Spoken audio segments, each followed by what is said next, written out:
This video is going to demonstrate and explain the components of doing a complete physical examination on a horse.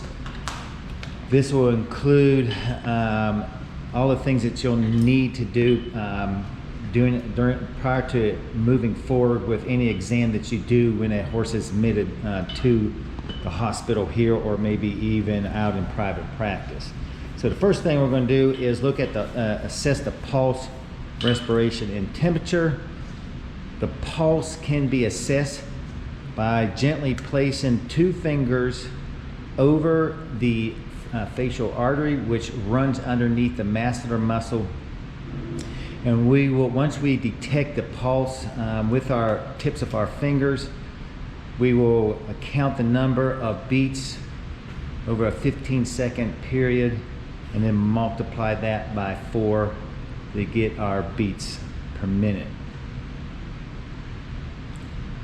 Once we have done that, then we're going to assess the respiratory rate of the horse, and this will be by watching the excursion of the flanks. You can either use the left or right flank, and we're going to watch the horse inhale and exhale, and with either each cycle of inhalation or exhalation, we are going to count the number of breaths again through a 60-second period to get our respiratory rate. We'll also like to assess the effort that the horse is doing during a respiration. That might give us again a assessment of their respiratory effort, which may indicate possibly something we may need to look at closer with its respiratory system. Once we've done the respiratory rate, then we're going to move back towards obviously the anal area, because the area in which we take the temperature of a horse is actually a rectal temperature. This is the only way we can, for the most part, get an accurate reading of a horse's temperature. So as you notice, the student taking the temperature is standing beside the horse, facing the rear of the horse, lifting the tail, and then inserting the thermometer into the rectum. Once the thermometer indicates that the temperature has been taken, then we will take a reading at that time.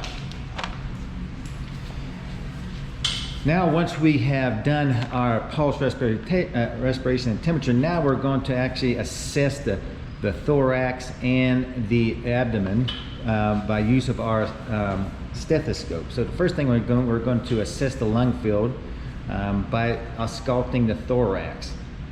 You'll notice that we're going to go just off the epaxial muscles, and the thoracic region will extend all the way back to the rib cage, and so the rib cage will be wider to top and narrow as it goes to the ventral, and so we want to make sure we get this whole area assessed with our stethoscope. Now, for the most part, we will not hear lung sounds in this area. However, if we do, this may be an indication that we have some lung pathology or something going on with the respiratory tract. We can further assess the quality of the lung sounds by doing a rebreathing assessment of the horse, which will be described in another video. Now, once you have ausculted the lung field, one part of our auscultation of the lung field is actually the heart. Notice where the stethoscope is being placed, above the point of the elbow and deep to the tricep muscles. The heart lies cranial medial to this area, and so we want to assess both sides to assess all 4 valves of the heart. The thing to do is not to get too low with your stethoscope, otherwise because of the sternum, otherwise you will not be able to hear the heart. So it's important to stay above the point of the elbow, which we see right here. So we're going to go above the point of the elbow and go deep to be able to assess our heart. So again, what we're listening for is any abnormal heart sounds. It's not unusual for some horses to develop murmurs, and so we want to assess that and get the quality of those heart sounds. We can take a heart rate here. Also, if you are having problems taking the heart rate here with the facial artery. Once we have sculpted the chest, we're going to move towards sculpting the GI sounds.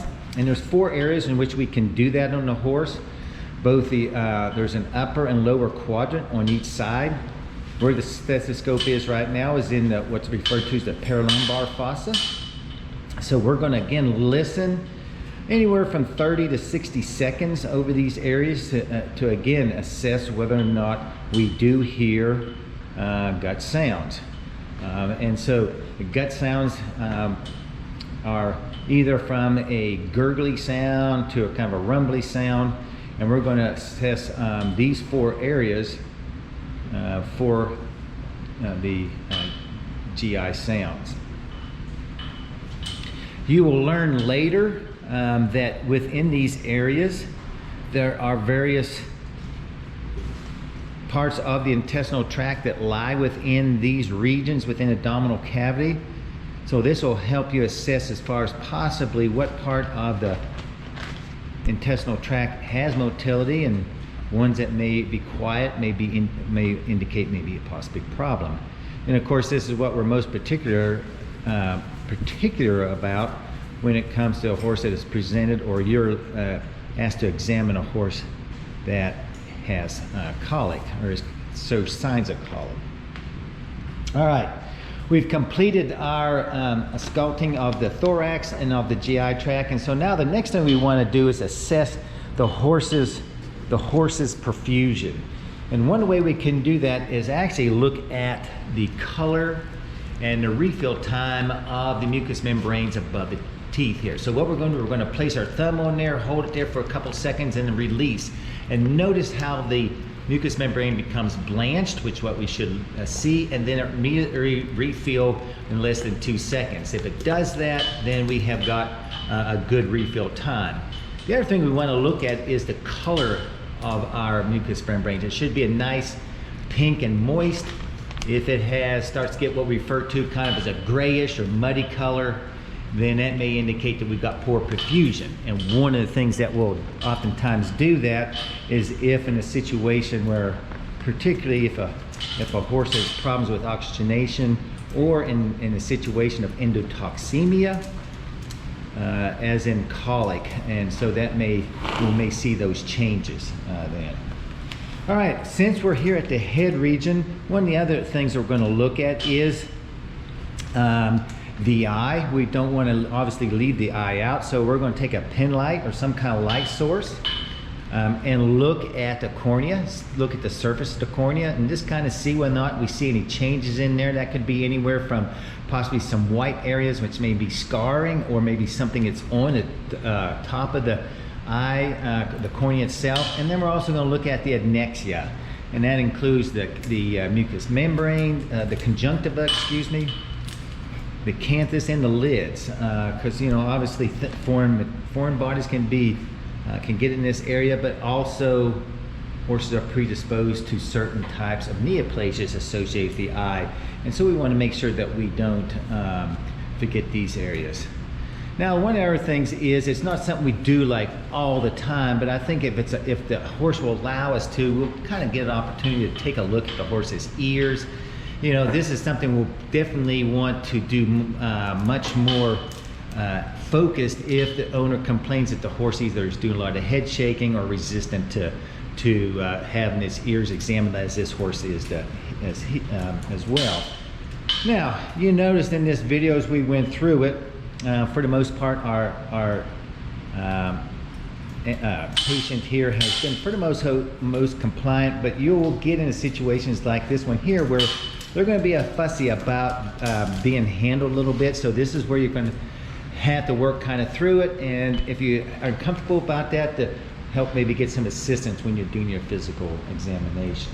Now, one of the last things that we're going to do or complete with our physical examination is You know, one of the things, horses are always at risk for laminitis, and so we want to assess the digital pulse of the horse. And so what we're going to do is we're going to gently place our thumb and forefinger over the palmar digital artery, and this can be done at the fetlock area or gently wrapping around the pastern area and feeling for a pulse. This is very similar to like taking a pulse in your wrist. You're going to place your hand over there, and the pulse should be fairly faint. However, if it feels throbbing or very prominent, that may be indicating that this horse may be having some problems as far as with the maybe an inflammatory process within that foot, or maybe it's in both front feet then.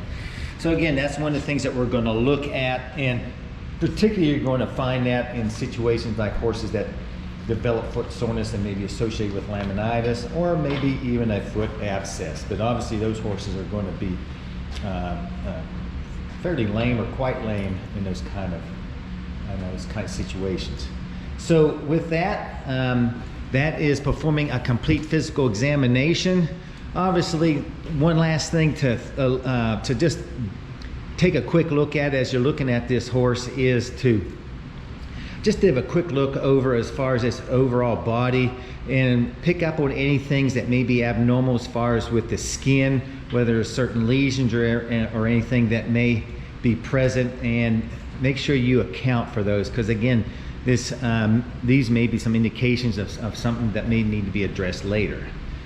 So with that, that is completing a physical examination on a horse.